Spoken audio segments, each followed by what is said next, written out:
오늘 영상은 정말 말 그대로 남의 일 같지 않은 이야기입니다. 이건 뉴스 한 줄 기사 한 꼭지가 아닙니다. 저와 여러분이 매일 드나드는 그 공간, 지하 변전실. 어두컴컴한 벽면에 오래된 케이블 덕트가 크고 작게 뒤엉켜 있는 그곳. 평소엔 아무렇지 않게 지나가지만 한 번 사고가 나면 사람을 그대로 태워버리는 그 공간에서 벌어진 일입니다. 13일 오전 경기 성남의 한 회사 사옥 지하. 60대 일용직 작업자 장 씨가 변전실 안에서 쓰러진 채 발견됐습니다. 온몸이 시커멓게 그을린 상태였고 화상 정도는 전신 3도. 의학적으로 보면 거의 전신 화염화상에 가까운 그야말로 생사를 장담하기 어려운 수준입니다. 장 씨는 그날 전선 철거 전 선로 좀 확인해달라. 이 지시 한마디에 변전실로 내려갔다고 합니다. 여기까지는 사실 우리 업계에서 너무 흔합니다. 선로 확인이라는 말, 안전관리자 입회 없이는 절대 해서는 안 되는 작업인데도 막상 현장에서는 별 생각 없이 지시가 내려오고 또 별 생각 없이 작업자가 내려갑니다. 그런데 장 씨는 그 위험한 공간에 혼자 들어갔습니다. 더 충격적인 건 절연 장갑도 절연화도 절연 매트도 없었다는 사실입니다. 전기 작업 기본이 뭡니까? 2인 1조. PPE 3종 필수 전기안전관리자 입회. 그런데 이 세 가지가 전부 빠졌습니다. 그야말로 죽으러 가는 조건이 다 갖춰져 있었던 거죠. 사고 당시 변전실에서는 노후 전선을 철거하기 위한 선로 확인 작업이 진행되고 있었습니다. 노후선에는 피복이 벗겨져 있는 곳도 있었고 수십 년 묵어 케이블에 먼지 습기가 잔뜩 올라와 있던 공간이었습니다. 전기하시는 분들은 아실 겁니다. 이런 환경에서는 삐끗 한 번에 바로 아크가 튀고 순식간에 전신으로 전류가 흐릅니다. 그리고 그 순간 장 씨 몸은 그대로 불길에 휩싸였습니다. 변전실 특유의 답답한 공기 속에서 고압 전류가 튀며 만들어낸 아크와 화염은 순식간에 피부를 태우고 근육층까지 박살냅니다.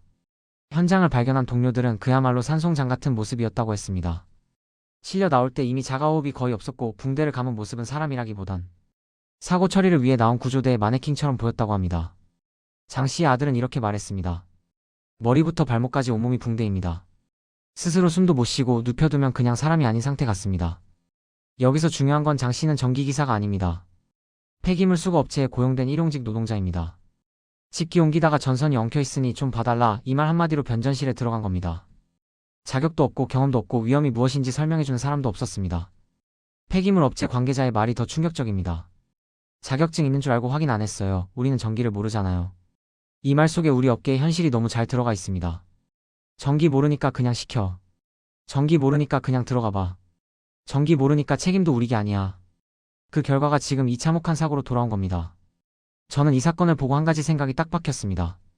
이건 우리 중 누구라도 당할 수 있는 사고다. 저 역시 20대 때 변전실, 전기실, UPS실 수배 전반 앞에서 별 생각 없이 일했던 시절이 있었습니다. 잠깐만 확인해주세요. 전기 내려놨어요. 금방 끝나요. 이 말들이 얼마나 위험한지 현장에서 오래 일하신 분들은 누구보다 잘 아실 겁니다. 그런데 지금도 수많은 아파트 단지에서는 비슷한 지시가 매일 내려오고 있습니다. 경비 아저씨가 저기 멀티탭 하나만 빼주세요. 관리소장이 선로나 좀 확인해주세요. 입주민이 전기 좀 이상해요. 잠깐만 보실래요? 이 제보와 상담이 시설업 급 카페에도 계속 올라오고 있습니다. 성남에서 일어난 일은 남의 얘기도 특수한 경우도 아닙니다. 그냥 우리가 매일 걷는 그 바닥, 매일 잡는 그 손잡이, 매일 밟는 그 피트 속에서 지금도 벌어지고 있는 현실입니다. 그리고 이 사고는 단순히 한 건물의 문제가 아닙니다.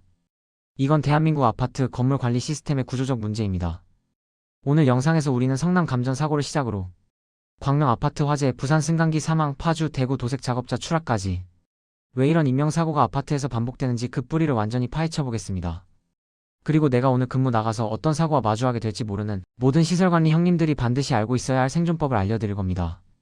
오늘 영상 끝까지 보셔야 합니다. 이건 진짜 당신의 생명과 직결된 이야기입니다.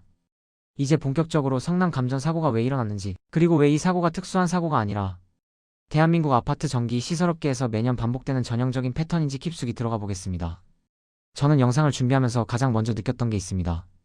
이건 사고가 아니라 예고된 결말이었구나. 그리고 그 예고된 결말은 지금도 대한민국 전국 1만 6천여 개 아파트 단지에서 똑같이 반복되고 있습니다. 성남 사고에서 가장 충격적인 건 왜 감전됐는가가 아니라 어떻게 아직까지도 이런 방식의 작업이 이루어지고 있었는가입니다. 사고 당일 장 씨는 전선이 엉켜있으니 선로나 좀 보자. 이 지시 한마디에 변전실로 내려갔습니다. 여기서 이미 첫 번째 잘못이 시작됐죠. 전기 작업이라는 건 선을 자르거나 배선을 교체하거나 콘센트를 갈거나 그런 문제 이전에 접촉 여부를 확인하는 순간부터가 위험의 출발입니다. 그리고 선로 확인은 전문 전기기사도 가장 긴장하는 순간입니다. 왜냐하면 외관상 피복이 멀쩡해도 내부도 멀쩡하다는 보장은 없기 때문입니다. 특히 오래된 건물에서는 습기, 열화치, 해충, 누전 흔적, 또한 예전 인부들이 아무 생각 없이 같은 라인에 얹어놓고 간 미확인 전선들이 수두룩하게 숨어 있습니다. 그런데 장 씨는 이런 위험성을 전혀 알지 못했습니다. 왜냐하면 그는 전기기사도 아니고 무자격 일용직 노동자였기 때문입니다. 그리고 그를 변전실로 보낸 사람들도 전기의 위험성을 전혀 모르는 사람들이었죠. 우리는 전기를 모르잖아요. 이 말이 이번 사고를 그대로 설명합니다. 전기 작업은 한국전기안전공사 산업안전보건법, 전기안전관리자법 등 여러 법령이 겹쳐 있습니다. 이 법들이 다 공통적으로 말하는 건 딱 하나입니다. 2인 1조 PPE 착용, 전기안전관리자 입회. 그런데 성남 사고에서는 이 세 개가 전부 빠졌습니다. 1번 2인 1조가 아니었다.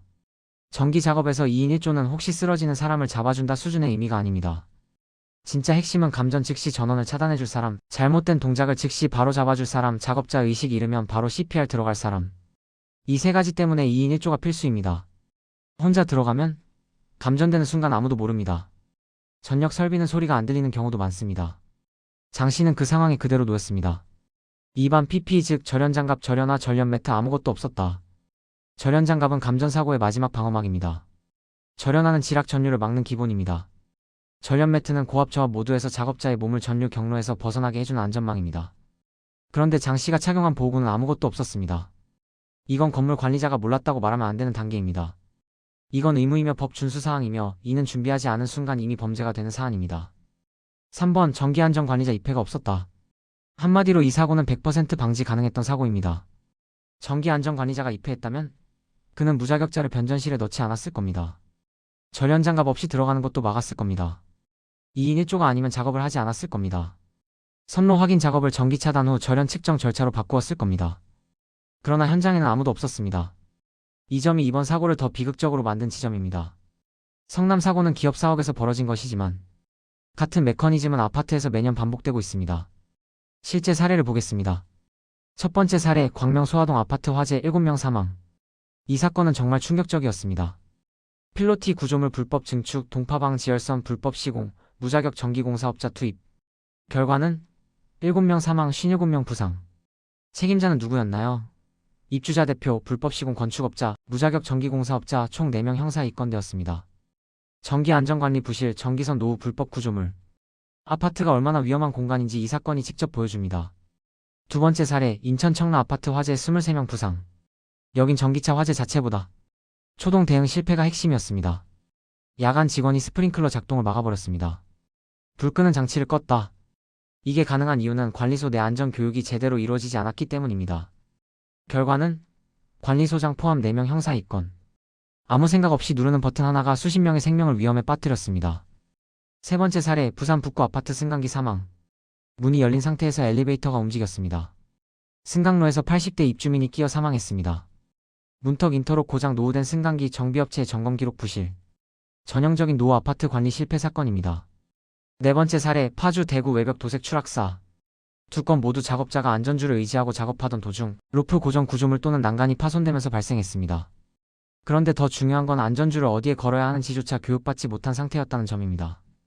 아파트는 매년 수억 원짜리 외벽 도색 보수 공사를 하지만 실제로 작업자 안전은 거의 신경 쓰지 않습니다. 결과는 40대, 60대 작업자 연달아 사망. 왜 이런 사고가 계속 반복되는 걸까요? 결론부터 말하면 구조의 문제입니다. 1. 하청, 재하청 구조. 전기는 외주업체, 기계는 다른 업체. 소방은 또 다른 업체, 승강기도 다른 업체. 경비는 용역회사, 청소도 용역회사. 이 구조에서는 누가 안전을 책임지는지 모호합니다. 누구도 책임지지 않으면 사고는 반드시 터집니다. 2. 비용 절감으로 인한 안전희생. 관리소장의 주 업무는 관리비 절감입니다. 전기안전관리자 비용 줄이고 승강기 부품 교체 미루고 도색공사 최저가 업체로 외주업체 제일 싼 곳으로. 이런 구조가 사고를 만든 겁니다. 3. 안전인식 부재. 잠깐만 보면 돼요. 전기 이미 내려놨대요. 안전장갑 없어도 괜찮아요. 이 말들이 전국 아파트에서 매일 나옵니다. 그리고 그 잠깐이, 그 한마디가 사람을 죽입니다. 4. 노후 아파트 폭증. 2025년 기준 전국 아파트 중 40%가 30년 이상 노후입니다. 전기실, 기계실, 승강기 모두 사실상 언제 사고 나도 이상하지 않은 상태입니다. 전기 설비는 누전, 접지 불량, 절연 저하가 반복되고 승강기는 인터록 고장, 제어반 노후가 계속되고 주차장은 배선이 뒤죽박죽 엉켜 있습니다. 마지막으로 실무자를 위한 생존 가이드. 즉 반드시 지켜야 할 것들에 대해 알려드리겠습니다. 생존 원칙 1. 전기실, 변전실에서 작업 절대 혼자 하지 마라.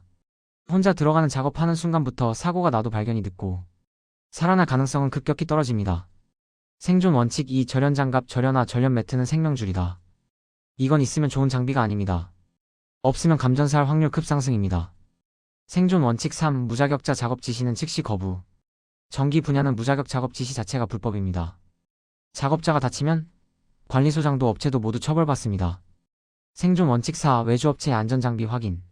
외벽 도색 보수 작업 시 안전줄 연결 지점 확인은 관리소 책임입니다.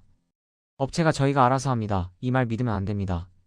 생존 원칙 5. 감전, 화재 징후 보일 시 즉시 철수. 타는 냄새, 아크 튀는 소리, 전선 과열 냄새, 트립 반복. 이런 건 예고 신호입니다. 생존 원칙 6. 승강기 문 열림 이상 시 즉시 운행 정지. 엘리베이터는 문제 생기면 바로 멈춰야 합니다. 근데 일부 관리소에서는 입주민 불편하니까 그냥 쓰자 이러고 운행시키죠. 사람 죽고 민형사 책임까지 져야 되는 상황이 옵니다. 생존 원칙 7. 비상대응 매뉴얼은 선택이 아니라 생존 도구. 방화 셔터 수동 작동, 옥내 소화전 사용법, 전력 차단 절차, 지하차량 화재 대응 등. 이건 모두 생명을 살리는 기술입니다. 성남 변전실 감전 사고는 그저 뉴스에서 스쳐 지나가는 사고가 아닙니다. 이건 우리 업계 전체의 단면입니다.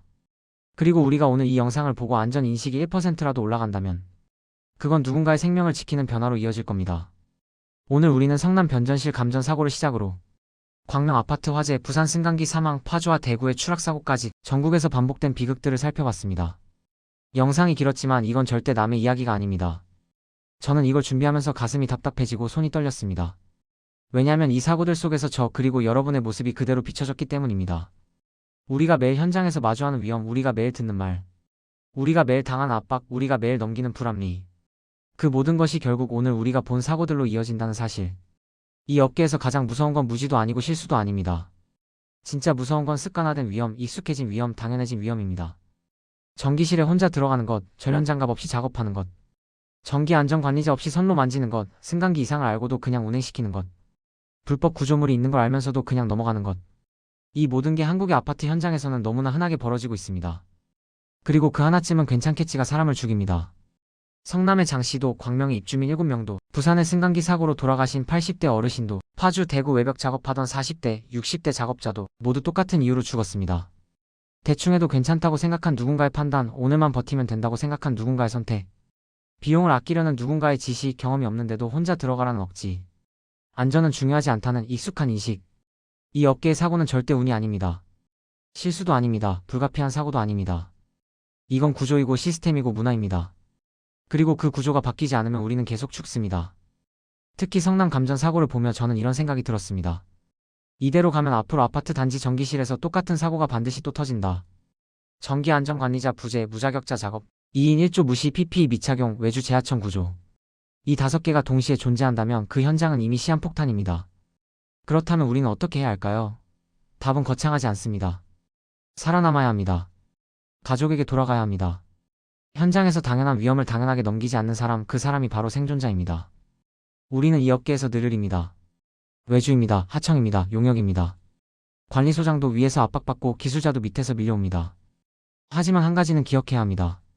우리 생명은 어떤 입주민의 편의보다도 어떤 예산보다도 어떤 일정보다도 더 중요합니다. 전기실은 입주민 한 명 불편하다고 해서 무리해서 들어갈 곳이 아닙니다. 승강기는 민원이 몇 건 들어온다고 해서 대충 고쳐놓고 운행할 공간이 아닙니다. 지하주차장은 불법 구조물 알아도 그냥 넘어가자 할 곳이 아닙니다. 아파트 현장은 정말 누군가가 조금만 관심을 놓으면 사람이 죽는 공간입니다. 오늘 영상이 다시 한번 안전을 생각하는 계기가 되길 바랍니다. 그리고 꼭 전하고 싶은 말이 있습니다. 이 업계는 우리가 목소리를 내지 않으면 절대 바뀌지 않습니다. 누군가 대신 싸워주지 않습니다. 언론도 지자체도 정부도 이 고질적인 문제를 깊게 파지 않습니다. 그래서 우리가 해야 합니다. 우리가 경험을 공유하고, 우리가 사고를 기록하고, 우리가 부당한 요구를 고발하고, 우리가 생존 지식을 나눠야 합니다. 지금 이 순간에도 어딘가의 아파트에서는 잠깐만 선로나 확인해주세요. 이 말이 나오고 있을 겁니다. 그때 오늘 영상을 떠올리셨으면 좋겠습니다. 그리고 단호하게 말하세요. 전기안전관리자 입회 없이는 작업 못합니다. PPE 없으면 못합니다.